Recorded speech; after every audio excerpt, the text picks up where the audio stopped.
que le Sénégal a fait 5 sorties, 5 défaites. Mais moi, je pense que ce ne serait même pas logique de parler des résultats des garçons. Il ne fallait même pas y attendre de faire, je ne sais pas, ce n'est pas une surprise pour moi. Parce qu'une équipe nationale, quand on va en compétition de haut niveau, comme le champion du monde, la Coupe du Monde, le minimum, c'est d'avoir une bonne préparation. Je pense que je l'ai dit plusieurs fois, pour aller en Coupe d'Afrique ou aller au championnat du monde, faire de grandes performances, il faut préparer minimum 1 an l'équipe. Donc, ce qui s'est passé chez les garçons, l'équipe a eu un entraîneur en 2 mois, moins de 2 mois. Il n'y a pas eu de préparation. Quelques jours d'entraînement à Dakar. L'effectif, le base de l'équipe, l'effectif qui jouait avant, l'ossature, il y a eu des changements. Donc, c'est sûr qu'il ne fallait pas s'attendre à faire avoir certains résultats. Pour moi, il fallait partir juste pour participer parce qu'on ne pouvait pas forfait. Bon, ce qu'il faut dire aussi, l'entraîneur Moustapha Gueye a été très juste. Il a dit, j'ai pris l'équipe pour 2021. C'est pour préparer l'Afro-Basket 2021. Donc, il n'y avait pas une obligation de résultat. Donc, il sait qu'avec sans une bonne préparation, on ne peut pas faire de bons résultats. Donc, je pense que chez les garçons, il faut plus réfléchir sur comment refaire l'équipe masculine, mettre un projet pour eux, pour l'Afro-Basket 2021, mais ne pas parler de résultats parce que ce n'était pas possible. On n'a pas les arguments, on n'a pas travaillé pour faire de bonnes performances au mondial. Est-ce que ce n'est pas l'échec de directeur technique? Oui, vous savez, la direction technique est responsable. Parce que dans tous les pays, c'est la direction technique qui définit la politique sportive. C'est eux qui mettent les projets du sport pour les équipes nationales seniors. C'est eux qui mettent les projets du sport pour les catégories jeunes. Mais je pense qu'il n'y avait pas un projet au niveau de la direction technique, il n'y a pas un projet de sport. Je pense que les gens, ils font de l'événementiel. Il faut qu'ils arrivent à réfléchir, mettre des objectifs pour les équipes seniors, comme chez les équipes, comme au niveau des jeunes. Sinon, ça va être dur pour le basket sénégalais. Je suis membre de la direction technique, normalement, officielle, mais je ne suis jamais convoqué à la direction technique. Parce que quand tu es un entraîneur 3e degré FIBA, entraîneur national, tu as fait les Coupes du Monde, tu es champion d'Afrique, normalement tu es membre d'office de la direction technique. Mais je ne sais pas ce qui se passe là-bas parce que je ne suis jamais convoqué à la direction technique. Mais je ne dirais pas que la direction technique, ça.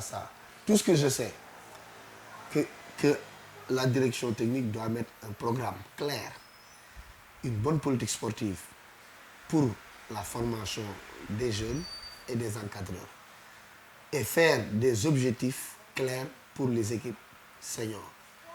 Il faut le dire que c'est vrai que depuis des années, il y a échec chez les garçons comme chez les filles. Parce que les filles ont organisé à Dakar. Ils ont perdu en finale devant le Nigeria par 3 points. C'est un échec. Perdre une Coupe d'Afrique en finale à Dakar sur ton propre pays, ton public, et pourtant les filles ont eu 2 mois de préparation. Pour moi, c'est un échec. Les garçons qui vont en Coupe du Monde sans préparation, c'est un échec. C'est pas pensable. Mais tout ça, c'est du ressort de la direction technique qui doit réfléchir, appeler tout le monde, mettre les gens, parce que le basket nous appartient tous. Nous tous, on doit mettre la patte dans la main pour le basket sénégalais. Je pense que la direction technique a une responsabilité. Parce que c'est eux qui doivent organiser tout ce qui est technique et compétition pour la fédération. Ils sont responsables de tout ça.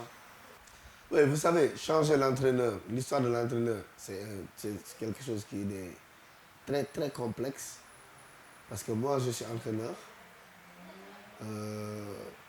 Je le dis, hein, Abdou Ndiaye Adidas, c'est un grand frère, c'est un ami, c'est un oncle. J'ai beaucoup de respect pour lui. Je sais que c'est un entraîneur de basket de qualité qui a beaucoup fait pour le basket sénégalais.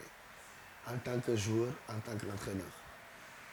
Bon, on ne souhaitait pas ce qui s'est passé, vraiment. C'est regrettable ce qui s'est passé. Moustapha Gueye, c'est un ami, c'est un grand frère, c'est un collègue. On travaille ensemble, j'ai beaucoup de respect pour lui. Et je suis son assistant aussi, vraiment.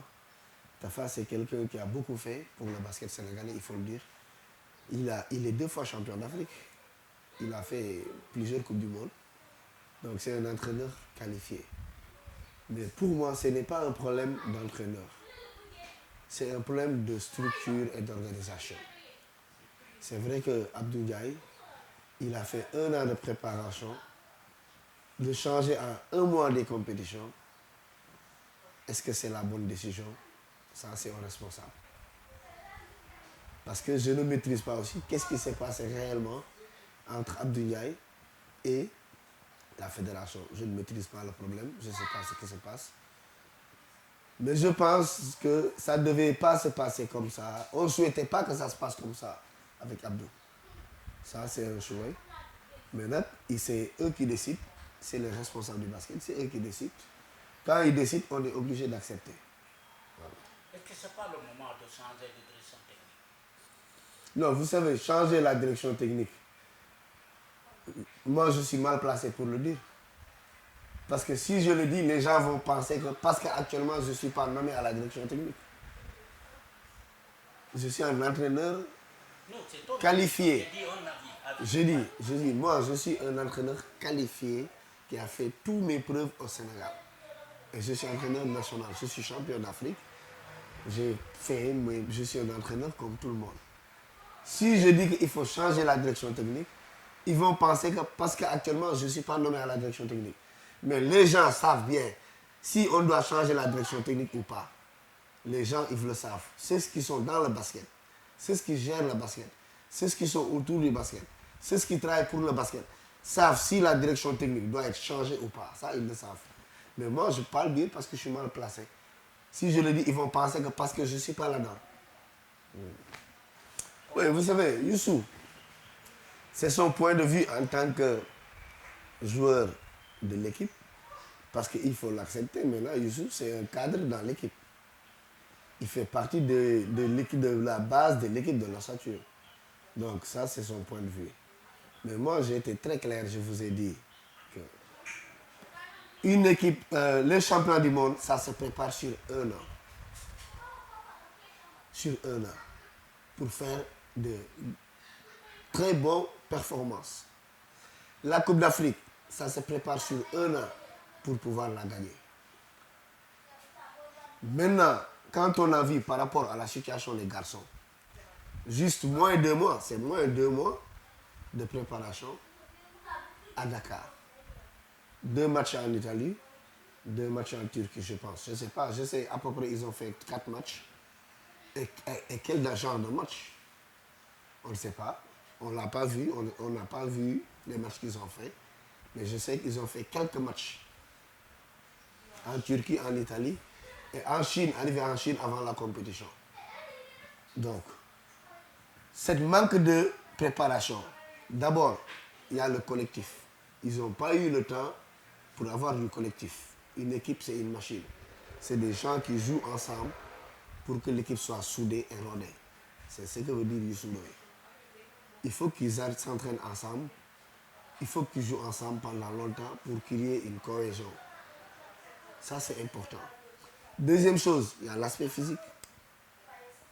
Quand on fait 5 matchs, quand on a vu les 5 matchs, tu sais que par rapport à la manque de préparation, il y a un aspect physique.